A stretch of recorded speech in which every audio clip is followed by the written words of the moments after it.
Welcome.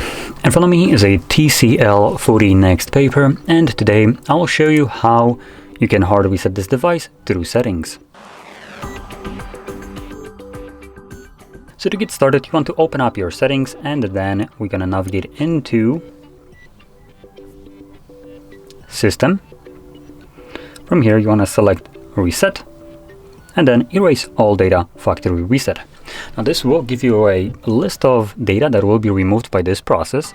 So the most important thing that is actually listed right here will be things like music, photos, and user data. So if you want to preserve any of that, make a backup copy of it before you begin. Now, with that being said, you can then progress further by selecting Erase All Data, which will then give you another message that this will remove everything, so just be warned. And from there, once we select Erase All Data once more, it will begin factory resetting the device, which will take a couple minutes to finish up. So I'm gonna let it run through and come back once it's finished.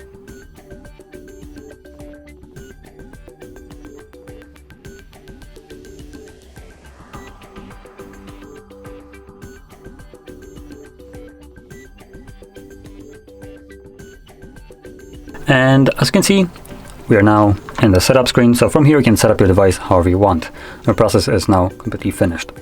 Anyway, so if you found this very helpful, don't forget to hit like, subscribe, and thanks for watching.